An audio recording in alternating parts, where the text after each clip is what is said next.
Hey everyone, my name is Jordan Harrison. Welcome back to YouTube. And today I'm going to do my final Loki theory for right now because of season 2 being in the works for 2023 because of the third Ant-Man movie, Ant-Man and the Wasp: Quantumania, with Jonathan Majors as Kang the Conqueror. And I'm sure there's going to be a different variant of Kang, since we have the He Who Remains is one of the Kang variants, and we might see others like Iron Lad in the Young Avengers. So, most importantly, this video is titled, Will there be other Kang variants in the MCU? Yes, I think there will be more Kang variants in the MCU, just like there are many Kang variants in the Marvel Comics.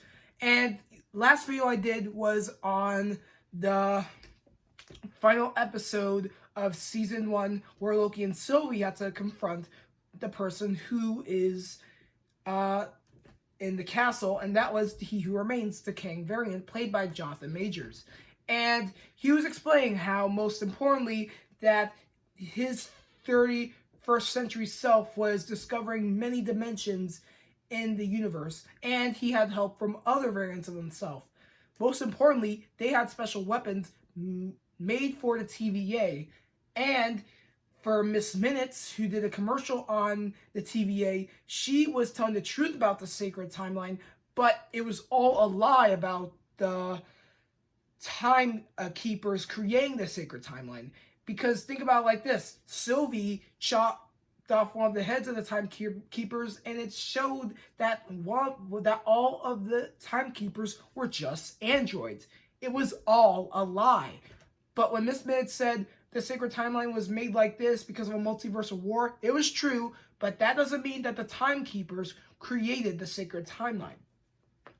We don't know who did create the sacred timeline, but all we know is that He Who Remains, that Kang variant, he's going to cause a lot more trouble with the help of his friends, who are the other Kang variants in the MCU that I'm aware of. A Kang variant might show up in maybe Doctor Strange in the Multiverse of Madness, maybe in Spider-Man No Way Home. Those movies could have a post-credit scene with Jonathan Majors as one of those Kang variants.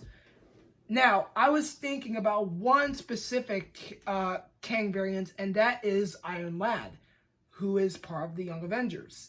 And I was thinking about Iron Lad showing up in the Hawkeye TV series, where Jeremy Renner's character as Hawkeye will team up with his friend Kate Bishop, who will be the new Hawkeye and also be part of the Young Avengers with Hulkling, Iron Lad, maybe Miss America or Patriot, one of those characters. But anyway, I'm sure that Iron Lad will feature maybe in the Hawkeye series just for a teaser during that series because of Kate Bishop and the Young Avengers.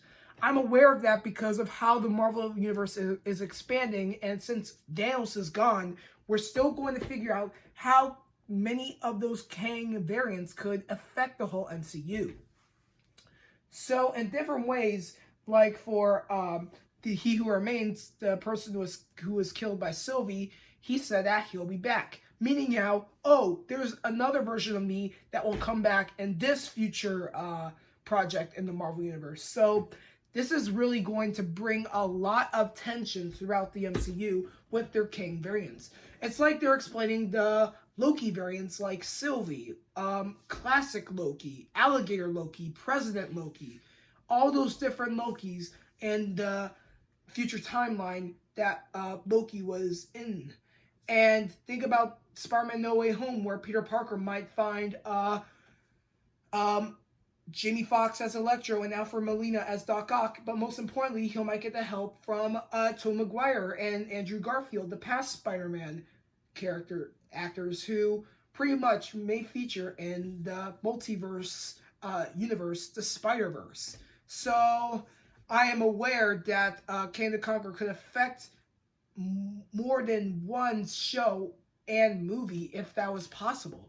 So it could really start a lot of trouble with the whole MCU timeline, even when Steve Rogers brought back all the Infinity Stones to the right place they were belong to. I mean, this could really start something really universal from the comics to the movies and shows on Disney Plus because, well, as you know, Marvel is a full vault thanks to the legends who really created it. And I'm sure this could really make Phase 4 into a big intergalactic spectrum because of its content with, you know, the multiverse and all that stuff, which could cause maybe the Secret Wars or Avengers 5, which will feature the new Avengers, and maybe their big bad would be Kang the Conqueror, since the big bad in Infinity War and Endgame was Thanos. So yes, this is just a quick video on a Loki theory about how there will be other Kang variants in the MCU. And as always, please give me a thumbs up, subscribe to my channel, go on notification bar, do not want to miss a video I post, and most importantly, watch the 6 episodes of Loki Season 1 on Disney Plus if you haven't. Thank you guys for watching. Take care. Can't wait for Loki Season 2 of 2023. I'll see you guys next time.